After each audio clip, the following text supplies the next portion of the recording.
Okay, this is Master Chen. She is a Buddhist nun.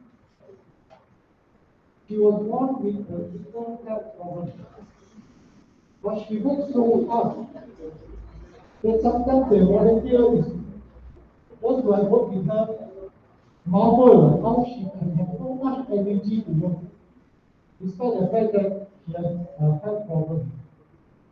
Okay, but then her work is driven not by energy, but driven by compassion.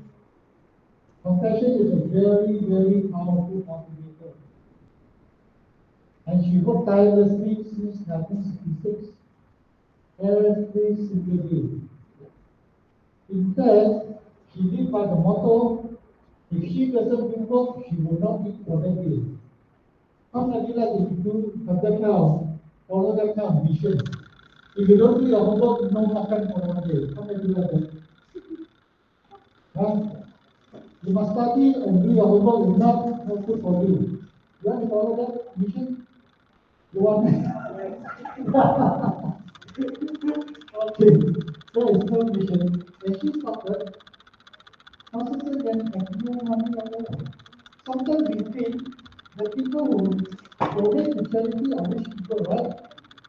A lot of us have this idea that only rich people can donate.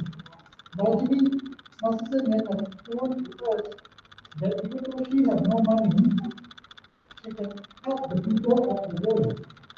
How does she do that? What she has done is, she has 30 housewives who follow for example. And this 30 housewives says, please, Master, tell us what to do. Master says, we want to help the poor, but we have no money. So what can we do? He says, every day when you go to market to buy food for your family, then you put aside 50 cents in a pie box. And this pie box, they were so poor, they don't have money to buy pie box. So Master then, what she did was, she got this bamboo from the back of the, near the forest there, and she cut it into joints. You know bamboo of joints, right? And then she cut a spot on the side where you can put the pie inside. So that becomes what we call the bamboo bag. And this 30-housewife, every day, when she go and buy the vegetable from the market, she will tell the vegetable seller, today I'll buy 50 cents less of vegetable. And the vegetable seller will be very curious and say, why are you going to buy 50 cents less? Say that 50 cents is for me to give to the charity. And the vegetable seller is so inspired and said, I would like to contribute 50 cents too. And some of them give 50 cents to the housewife, who go over and put into the box. And that's how we started. And today, on that small, humble beginning, we have sent charity and medical mission to 127 countries worldwide in all 5 continents.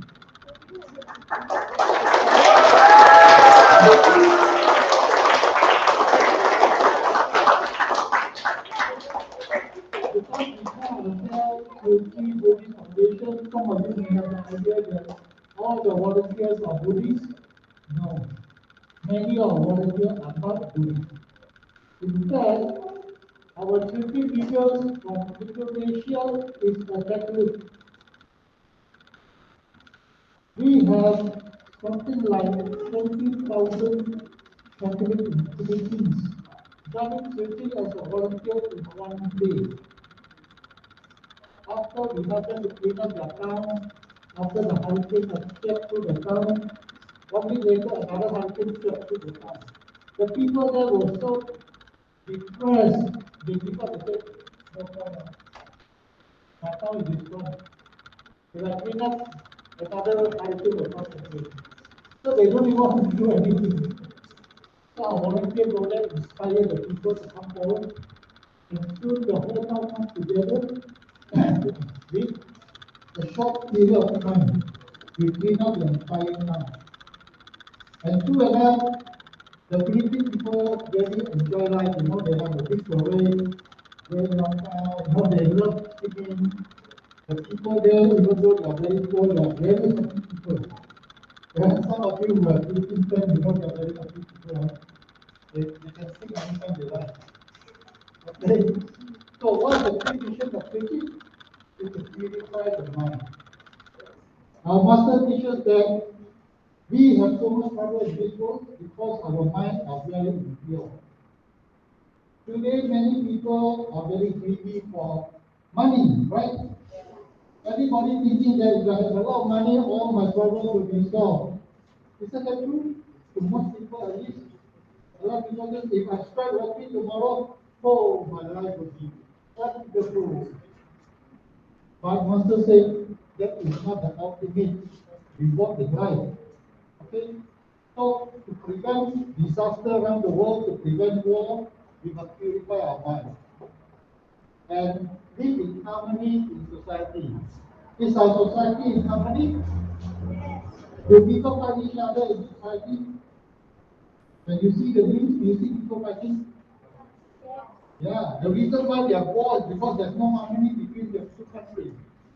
Okay, so there's war. War is when people cannot agree on each other's view. And they become so angry, they started fighting, they started a war. And when they started a war, what happens? Both sides suffer. There's no winner in war. In the war, there's always loser. It's a loser environment. So is it good to have a war? No. You can look at any war in the world. There's no winner. So from 1966, this humble beginning started with this group of housewives from this small little hut. And this bamboo band is a 50 cents a day. Today we have gone around the world. As of many years, I think 10 years back, we have something like 10 million donors supporting the Philippine mission around the world.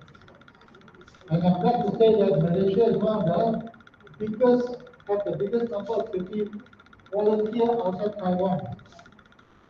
Okay, we are very, very active.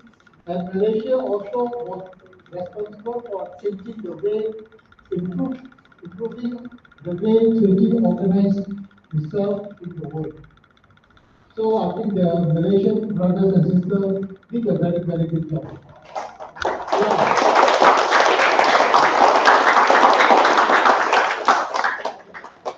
So we have a big vision charity.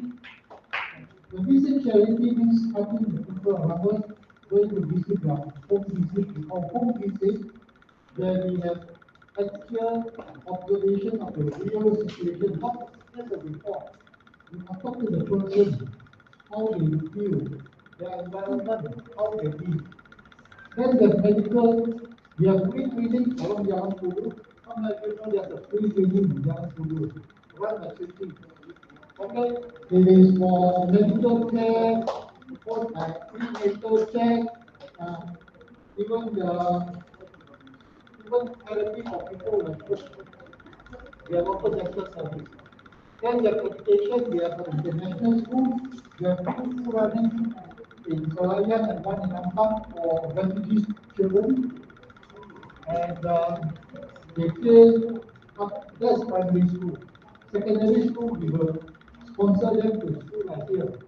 We send them to school like this school, idea, academy. And of course, we have international disaster relief. Recently, you heard of the Indonesian earthquake, isn't it? 300 people were killed. Turkey will be there. And last year in Malaysia, end of the year, there was a big flood in Shah Alam, Rulangan, right? Yes.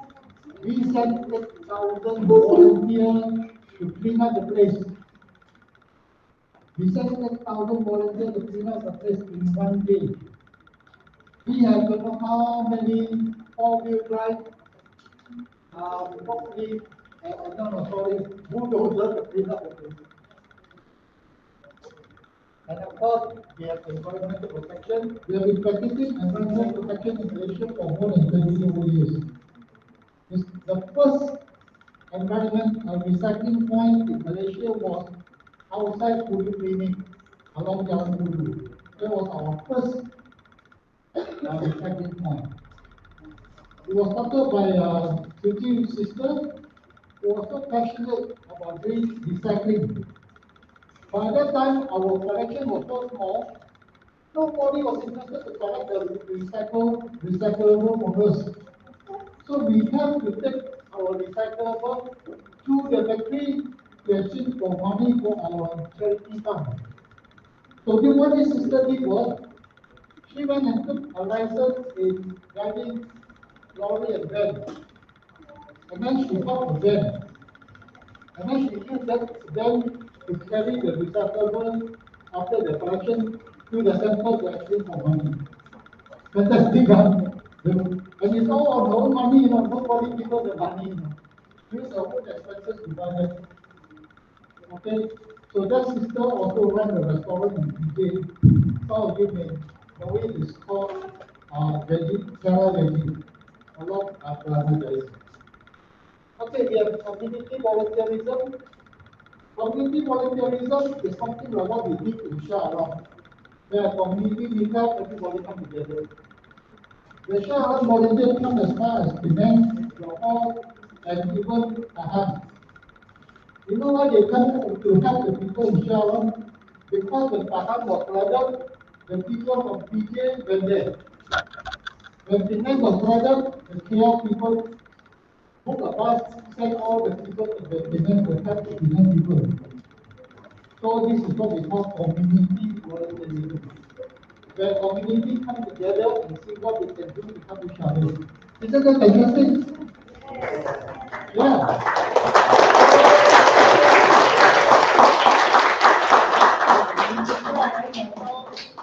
For those of you who like to volunteer, you can keep your name and contact me after.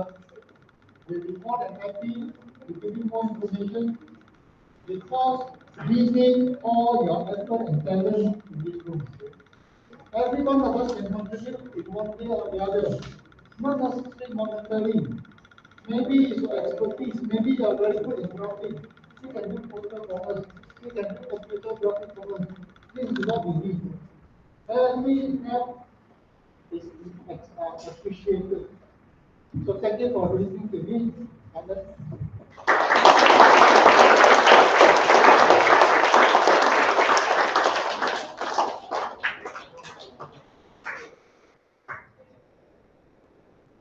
may I participate in the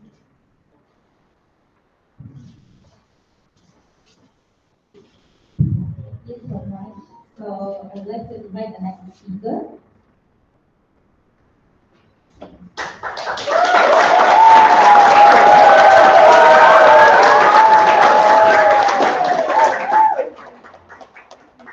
A very good morning to all ladies and gentlemen. We are very humbled by the opportunity for being able to share on this topic, coexist with Mother Earth. The sharing will be led by me and my three other friends from LSL International Academy. Allow me to introduce myself. My name is Mackenzie, and my three other friends are Ashley, Joseph, and Jen. Dear ladies and gentlemen, before, we all lived in a lush green environment. Now, due to excessive logging, the earth has been severely damaged. If overconsumption continues this way, our earth's resources will eventually be completely exhausted. If one day our earth runs out of water, life's most important resource, what will life as humans, be able to survive on a dry, arid earth? Here, you can see and imagine the eventual effects of ocean pollution. In this picture, what you see, one day, this large amount of rubbish already covers the earth. This is a place where we will be able to continue to live. Have you ever thought about where garbage usually ends up? Usually, the garbage we humans will be collected and sent to landfill. However, the garbage that's actually accumulated in our daily life can be recycled.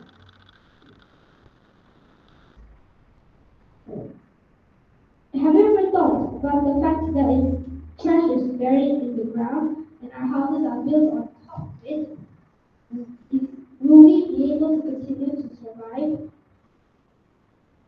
With the progress and development of industry, of society, many mountains, rivers, and other landmarks have been destroyed, and trees and forests have been cut down for the development of industry. As a result, many animals in the forest have no place to live and cannot survive. They will eventually face extinction. Industrial processes also emit large amounts of carbon dioxide, which not only pollutes the air, but also harms our health. Now let's look at these pictures. I'm sure we all feel sad when we look at these pictures, right? Fish dying in the sea, toxic waste being dumped into the ocean, trash being dumped into a garbage can, and people looking for trash. And to them, the trash is a living. Now let me pass the mic to my friend Ashley, who will be talking about global warming. Thank you.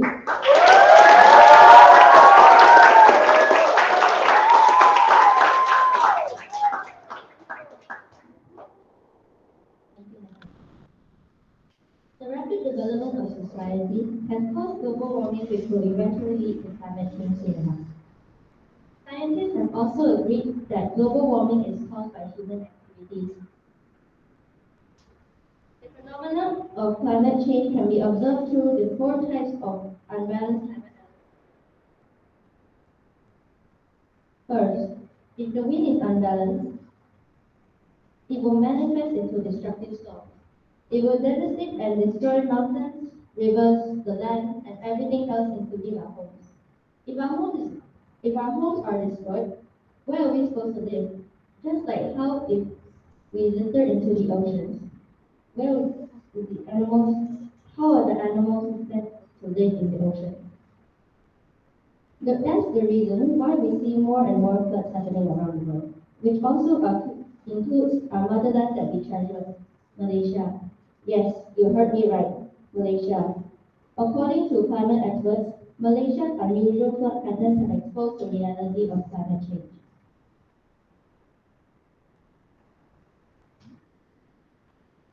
Secondly, unbalanced temperature.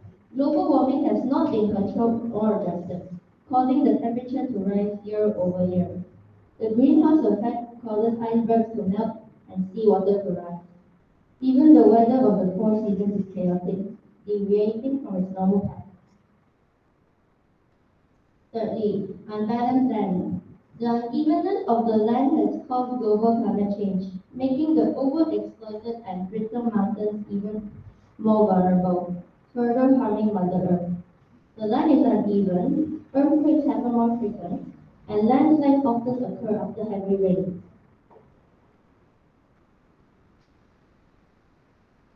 Lastly, unbalanced water. In the face of the global water crisis, human beings should do two things. First, we must no longer destroy the mountains, rivers, and the earth. We must protect its functions through water conservation. Secondly, we must cherish water resources and use them sparingly. As we can see that our Mother Earth is seriously sick now.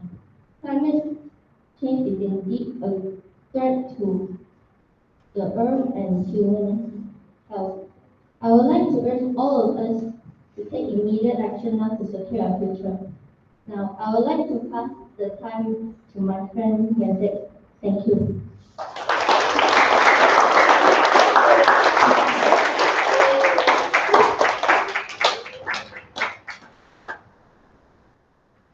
Thank you, Ashley. Good morning, everyone. My name is Yasek, and I'll be talking about the 5 R's, which includes refuse, reduce usage, reuse, repair, and reuse, and lastly, recycle. Refuse basically means to refuse to use single-use items. Did you know plastic bottles take 450 years to dissolve and decompose, and plastic bags take 20 years to melt and decompose. Wooden chopsticks, forks, spoons that we use take hundreds of years to dissolve and decompose. But styrofoam can never be dissolved or decomposed. Secondly, reduce usage. Reduce using reduce using reduce eating meat, waste less, and if possible vegetarian food. Thirdly, reuse. We can reuse our plastic bottles to create plants, bottles to grow food and others. Another point is repair and reuse. Furniture we can repair it instead of buying new ones, and this goes for electrical and others. And lastly, recycle. You can use the 10-finger formula to recycle. You can recycle bottles, cans, plastic, glass, cans, paper. And did you know that, for example, you can recycle clothes, the PC products, hardware, and other aluminum products? Thank you. I'll be passing my mic to you.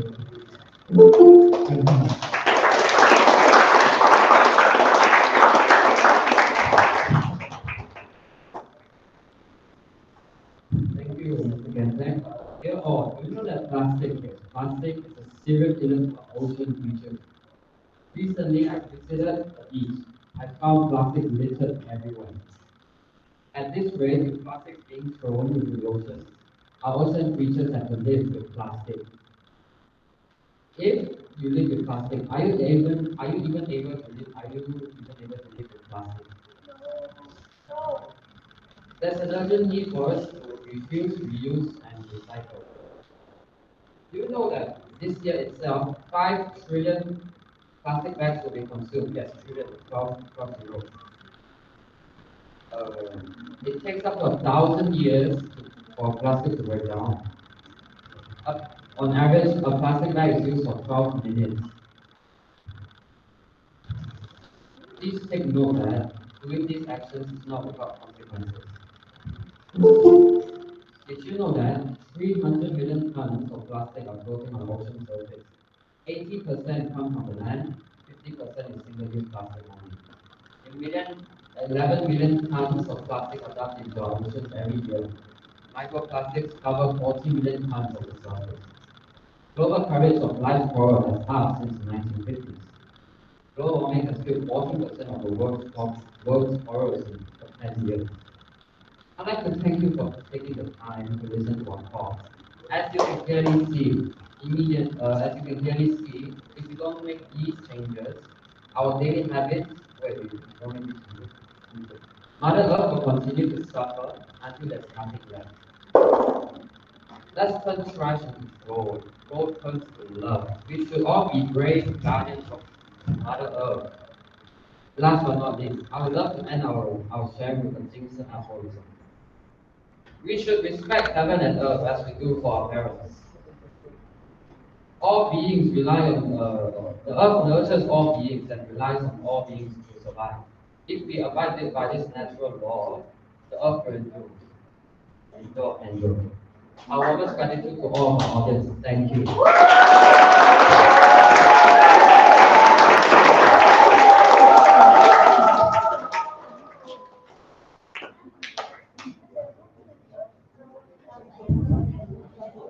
Hi, good morning, everyone. I hope you've enjoyed the talk. Yeah. So, are you surprised that you have young speakers today from another school? You knew that in advance. Yeah. So I just want to do a recap. Yeah. And we talk about the 5 R's. You remember the 5 R's? What's the first one? Correct. Second one? Right. Third one?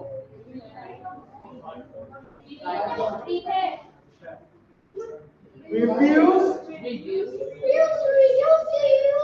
Repurpose, also known as repair and recycle.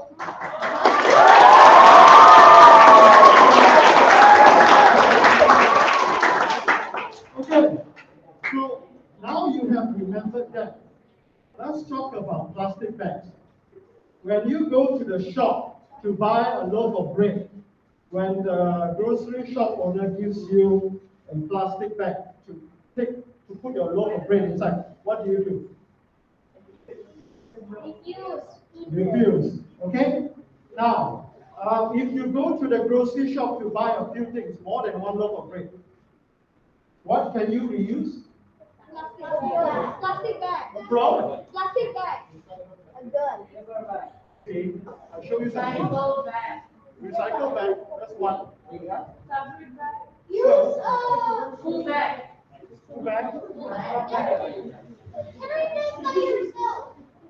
See, when I started to refuse plastic bags from the shop, I use this to remind myself. I keep a plastic bag in my wallet.